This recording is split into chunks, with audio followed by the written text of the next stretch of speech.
Hello everyone, my name है आदित्य गुप्ता और ये मेरे फादर हैं। हम लोग सिद्धार्थनगर यूपी से आए हुए हैं। स्टार्टिंग में एक्चुअली इनको जब ये सोने जाते थे तो इन्हें सोने में काफ़ी दिक्कत होती थी। इनका सांस फूलने लगता था। रात को 1 बजे 2 बजे उठ करके बैठ जाते थे, पूरी रात सोफे पे बैठ के सोते थे। फिर उसके बाद हम लोगों ने वहाँ लोकल डॉक्टर्स को दिखाया और लोकल डॉक्टर्स काफ़ी कुछ बता नहीं पाए, मतलब प्रॉब्लम क्या है, तो रूट ऑफ कॉज क्या है ये नहीं बता पाए। वो लोग कोई ENT के पास भेज रहा, कोई कुछ और डॉक्टर के पास भेज रहा। बट लास्ट में मैंने गूगल पे सर्च किया तो मुझे मेदांता के बारे में पता चला। को दिखाया तो उन्होंने बोला कि आपको जो प्रॉब्लम है वो बॉडी की मैकेनिकल प्रॉब्लम है। आपका डायफ्राम जो है वो ऊपर चढ़ा है, जिसकी वजह से जो है आप सांस लेने में आपको दिक्कत हो रही है। तो उन्होंने जो है फादर के लिए डॉक्टर बिलाल सर को रिफ़र किया।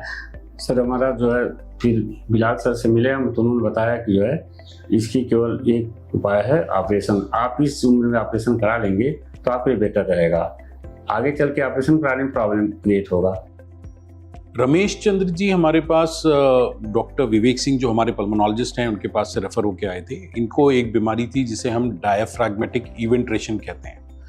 पहले तो ब्रीफली ये समझ लेते हैं कि डायफ्रैग्मेटिक इवेंट्रेशन होता क्या है। बेसिकली हमारे छाती और पेट के बीच को सेपरेट करने में एक मसल होती है जिसको हम डायफ्राम कहते हैं, जो हमारे राइट साइड और हमारे लेफ्ट साइड दोनों तरफ होती है और उनका नॉर्मल शेप जो है वो इस तरह से होता है। इसका मेन पर्पस जो होता है वो बेसिकली रेस्पिरेटरी मसल होती है। जब ये कॉन्ट्रैक्ट करती है या एक्ट करती है तो हमारी छाती का वॉल्यूम बढ़ता है और एयर हमारी छाती के अंदर आती है और इसलिए हम ब्रीद अच्छे से कर पाते हैं। दूसरा इसका सेकेंडरी जो फंक्शन होता है वो एब्डोमिनल ऑर्गन्स को चेस्ट ऑर्गन से सेपरेट करना होता है। कभी कभी किसी बीमारियों की वजह से, चाहे वो चोट हो सकती है, सर्जरी हो सकती है, नर्व डैमेज हो सकता है, इन एक तरफ का डायफ्राम जो है वो वीक हो जाता है या पैरालाइज हो जाता है, यानी मसल्स पैरालाइज हो जाती हैं। कभी भी बॉडी की कोई भी मसल जब पैरालाइज हो जाती हैं तो वो अपनी स्ट्रेंथ लूज कर जाती हैं और वो बड़े थिंड आउट हो जाती हैं। और यही इसी चीज़ को जब डायफ्राम में होता है उसको हम डायफ्रैग्मेटिक इवेंट्रेशन कहते हैं।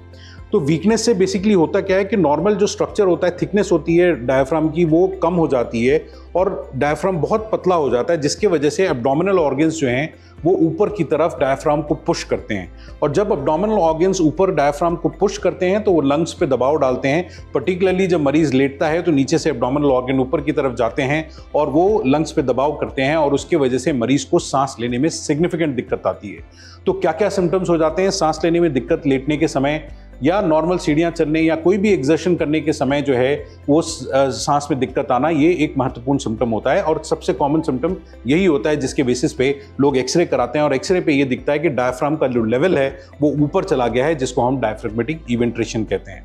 तो इसी बीमारी को लेकर के मिस्टर रमेश चंद्र हमारे पास आए।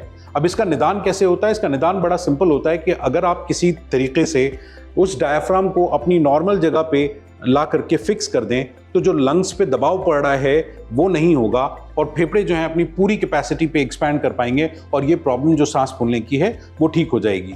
तो उसमें हमने करते क्या है कि डायफ्राम जो होता है उसको हम लोग प्लाइकेट कर देते हैं। प्लाइकेट का मतलब होता है उसको इस तरह से सिलते हैं जिससे वो टॉट हो जाता है, यानी टाइट हो जाता है और जो ऊंचा था वो फ्लैटेंड आउट हो जाता है, जिसकी वजह से स्पेस बढ़ जाती है और लंग एक्सपैंड कर जाते हैं। तो यही सर्जरी जिसको हम लोग डायफ्रैग्मेटिक प्लाइकेशन कहते हैं मिस्टर रमेश चंद्र जी की हुई और by grace of god it went off very well. He recovered completely. Immediately after surgery जो है उनको जो अपने सिम्टम्स में प्रॉब्लम थी, जैसे लेटने में उनको सांस फूल जाती थी, वो प्रॉब्लम बिल्कुल ख़त्म हो गई और अभी 6 मंथ्स के फॉलोअप पे he is doing absolutely fine and he is doing very great. So diaphragmatic eventration की सही वक्त पे अगर सर्जरी हो जाए तो उससे जो है मरीज़ अपनी नॉर्मल ज़िंदगी को गुजार सकता है और उनके क्वालिटी ऑफ लाइफ में बड़ा इंप्रूवमेंट आ जाता है।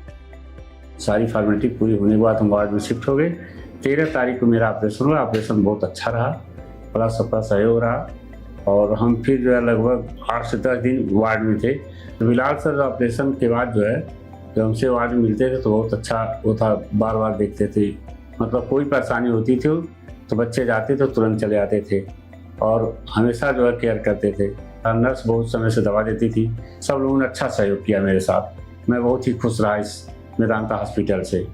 फिर हमको 10-12 दिन के बाद फिर हमको डिस्चार्ज कर दिया यहाँ से। फिर उसके बाद 6 महीने बाद मैं आया और मैं बिल्कुल ठीक ठाक हूँ इस समय। मैं जिस तरह से मेरा ऑपरेशन हुआ, सांस के लिए मैं सो जाता हूँ पूरी तरह से। मुझे इसमें कोई परेशानी नहीं है। बिलाल सर काफ़ी सीधे साधे इंसान है और वो मतलब बहुत ज़्यादा पेशेंट्स को जो है मोटिवेट करते हैं। वो उनका नेचर बहुत अच्छा है। उन्होंने हम लोग को हमेशा मतलब किसी भी परेशानी को मतलब अपना पर्सनल समझ करके हमेशा जो है फेस किया हमारे साथ हर स्टेप पे। इवन ऑपरेशन के टाइम हम लोग नियर अबाउट 8 आवर तक देख नहीं पाया तो उन्होंने हमें बताया कि आप कोई परेशान मत होइए और जो भी होगा हम आपको 1 घंटे के इंटरवल में आपको बताते रहेंगे। और आफ्टर ऑपरेशन भी वो अभी भी हमें बोलते हैं अगर आप नहीं यहाँ पे आके दिखा सकते हो कोई प्रॉब्लम हो तो आप डायरेक्ट मुझे कॉल करो। अपना खुद का पर्सनल नंबर उन्होंने दिया। उन्होंने एज ए फैमिली मेम्बर की तरह हम लोग को ट्रीट किया है। Thank you sir.